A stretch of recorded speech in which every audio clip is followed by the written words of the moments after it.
Selamat pagi anak-anak, bertemu lagi bersama Ibu dalam pembelajaran online kita. Hari ini kita akan membahas materi mengenai puisi yang ada di kelas 10.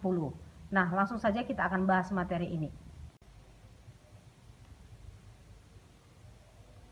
Baiklah anak-anak, kita akan membahas mengenai mendalami puisi yang ada di kelas 10 SMA jurusan IPA dan IPS.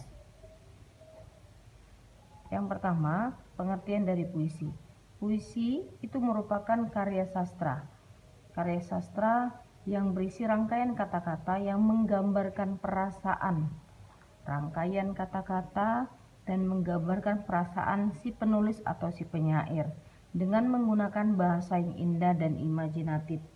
Rangkaian kata-kata yang indah itu berbeda dengan bahasa sehari-hari. Ingat ya nak, jadi dia menggunakan bahasa yang indah dan imajinatif, berbeda dengan kata-kata kita sehari-hari.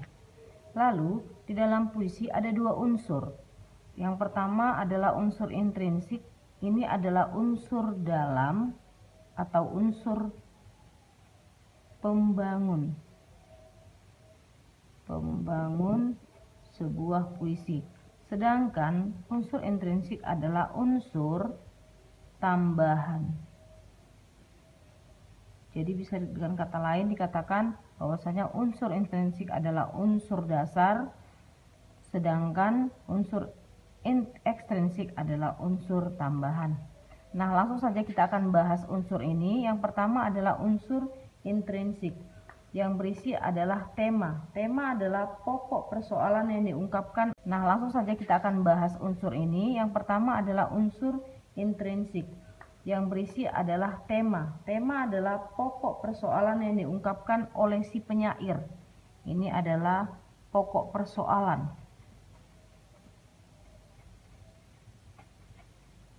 yang diungkapkan oleh seorang penyair. Lalu yang kedua adalah kata-kata konotasi. Kata-kata konotasi ini adalah kata-kata tidak dalam arti sebenarnya.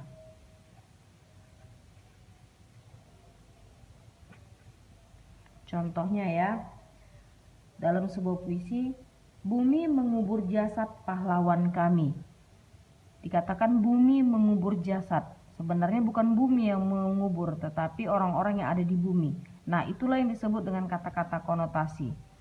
Dan yang ketiga adalah citraan atau pengimajinasian, yaitu kata yang dapat menimbulkan hayalan. Ini kata yang dapat menimbulkan hayalan, ya.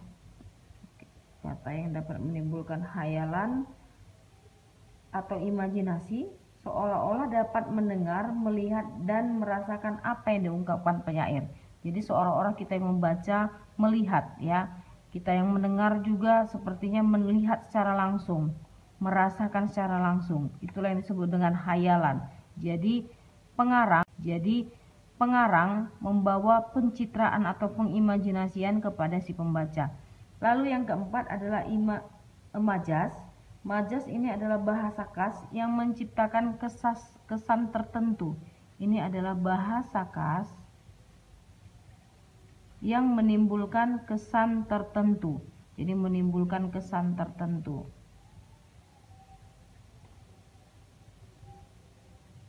Lalu yang terakhir adalah irama. Irama itu adalah alunan bunyi yang teratur dan berulang-ulang untuk membangkitkan emosi si pembaca. Ya, ini adalah unsur-unsur intrinsik pada sebuah puisi. Nah, sekarang kita akan lanjutkan kepada unsur ekstrinsik. Ini adalah unsur ekstrinsik, yaitu ada 3. Yang pertama adalah latar belakang penyair. Apa itu latar belakang penyair? Ini adalah kondisi yang pernah dialami secara pribadi oleh penyair. Jadi ini kondisi yang dialami penyair secara pribadi. Jadi dalam membuat sebuah puisi, kadang-kadang si penyair juga mencantumkan ya kondisi yang pernah dialaminya terhadap karya yang dia buat. Lalu yang kedua adalah kondisi sosial budaya, yaitu kondisi yang menunjukkan hal yang terjadi di masyarakat. Ini adalah kondisi yang ada di masyarakat. Jadi penyair juga bisa melihat apa yang terjadi di masyarakat. Dia bisa juga cantumkan itu ke dalam puisi yang dia ciptakan. Dan yang terakhir adalah lingkungan alam, yaitu faktor alam dapat mempengaruhi pembuatan puisi, yaitu kondisi alam, keadaan alam, dan fenomena alam yang terjadi. Jadi fenomena alam yang terjadi. Nah, inilah dua unsur yang terdapat pada puisi, unsur dalam dan unsur luar. Ini yang akan membuat sebuah puisi itu tercipta, ya, sehingga kita bisa membuat sebuah puisi. Nah, kalian sudah mendengarkan pembahasan Ibu mengenai materi puisi. Hari ini saya akan memberikan tugas kepada kalian untuk membuat sebuah puisi bertemakan pandemi yang kita rasakan. Jadi mengenai virus corona, itu temanya, Nak. Nah, apa yang kalian rasakan, apa yang kalian lihat, apa yang kalian cemaskan, bisa kalian tuangkan dalam sebuah puisi. Itu yang akan kalian kerjakan. Kirim jawabannya ke WA Ibu secara japri. Oke, selamat bekerja. Terima kasih, Tuhan memberkati.